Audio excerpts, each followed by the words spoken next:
Sí, buenas tardes. Ahora en esta segunda charla quisiera llamarla el voto y el espíritu republicano. Partiendo de una idea de que como ciudadanos somos seres eminentemente políticos y como ciudadanos poseemos una facultad que es ser soberanos. ¿Sí? El ciudadano es soberano en sus decisiones. Es una facultad que le otorga el ser miembro de una comunidad o una sociedad política. Partiendo de aquí, quisiera hacer un poco de historia, de nuestra historia nacional. ¿Sí? Tal vez me acude a la mente José María Morelos Pavón, quien desde sus sentimientos de la nación, que después será la Constitución de Apatzingán de 1814, hace una primera afirmación. La soberanía radica en el pueblo.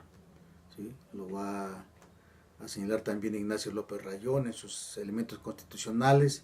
¿Sí? Entonces este es un punto de partida para entender cuál es el origen de nuestra forma de gobierno que después volvería a esto. ¿Sí? Entonces, la historia del siglo XIX nos es muy ilustrativa porque nuestra forma de gobierno se va a definir más entre si una república federal o una república centralista, ¿sí? O entre una república o una monarquía. ¿Sí? La cuestión del 24 y la del 57 van a apuntar hacia la idea de la idea republicana, o los intentos monárquicos o gobiernos centralistas de 1821, 1836, ¿sí? O la monarquía de Maximiliano de Habsburgo de 1864 y 1867. Nuestra historia entonces se mueve entre estas dos formas de gobierno. Pero antes de continuar, quisiera señalar algo. ¿Sí? Nuestra constitución actual, la de 1917, rescata en su letra, en la redacción del artículo 39, este asunto de la soberanía. Y quisiera leerla textualmente. La soberanía nacional reside esencial y originariamente en el pueblo. Todo poder público dimana del pueblo y se instituye para beneficio de éste.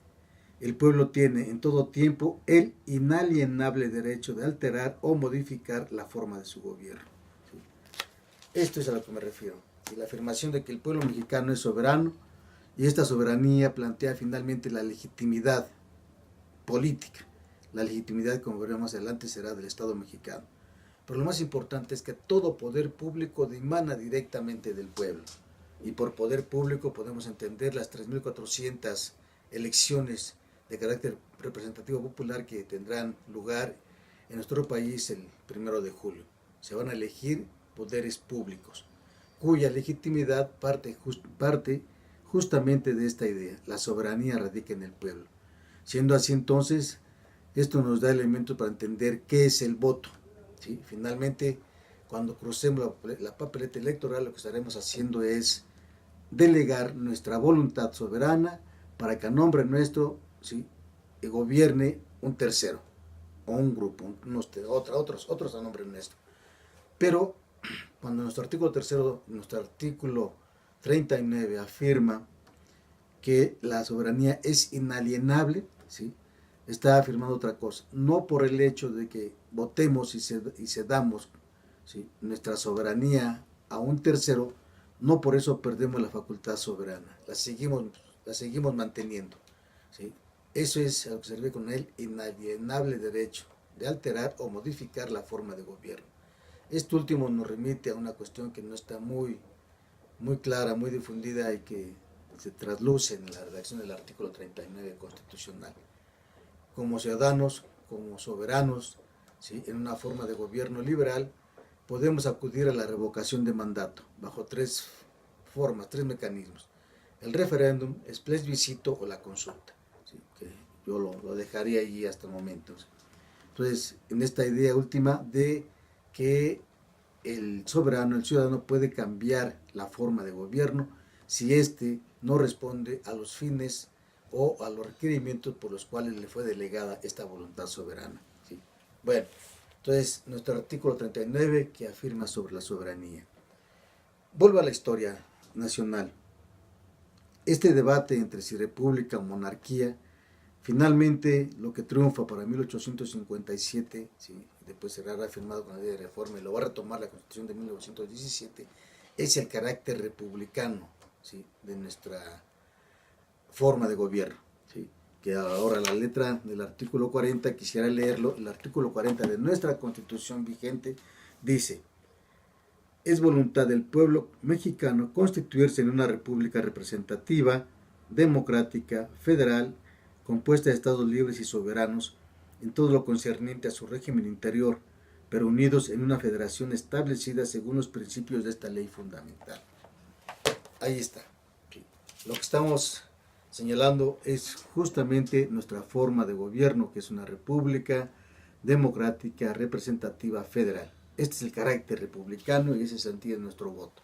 De hecho, votar es reafirmar el carácter republicano de nuestra forma de gobierno. Una república y no una monarquía, como fue planteada varias veces en la historia del siglo XIX. Bueno, entonces, tal vez esta idea de recuperar los planteamientos esenciales del 39 y 40 en la Constitución de 1917 nos dé más elementos para explicarnos qué es lo que haremos este 1 de julio. Lo que estaremos constituyendo y reafirmando finalmente son las bases de legitimidad del Estado mexicano, ¿sí? En donde tendríamos que pensar ya, empezar a hablar ya de ¿qué es la democracia? Finalmente, lo que estamos haciendo, lo que haremos el 1 de julio será reafirmar una vez más esta idea de una democracia. Pero aquí es donde empiezan los inconvenientes. Es una democracia representativa, ¿sí?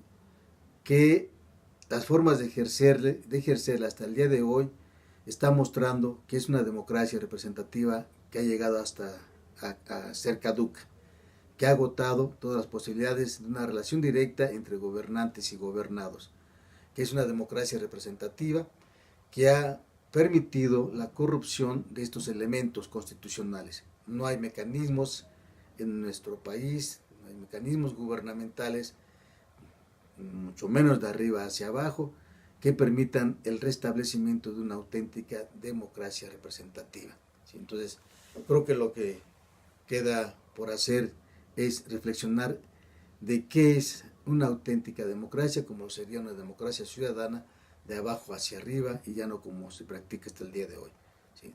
Tal vez tenemos que hablar justamente de eso, de una ciudadanización de la democracia, o en todo caso, entender que el voto que ejerceremos, el sufragio que ejerceremos el 1 de julio es finalmente eso: la legitimidad del Estado mexicano, la reafirmación de su forma de gobierno republicano, democrático, federal, y sobre todo, ¿sí?, que se abre una vez más en nuestra historia política la posibilidad de estar ante un umbral político que plantee o una alternativa, una alternancia política real, ¿sí?, o esperar a lo que suceda en los siguientes meses después de la elección.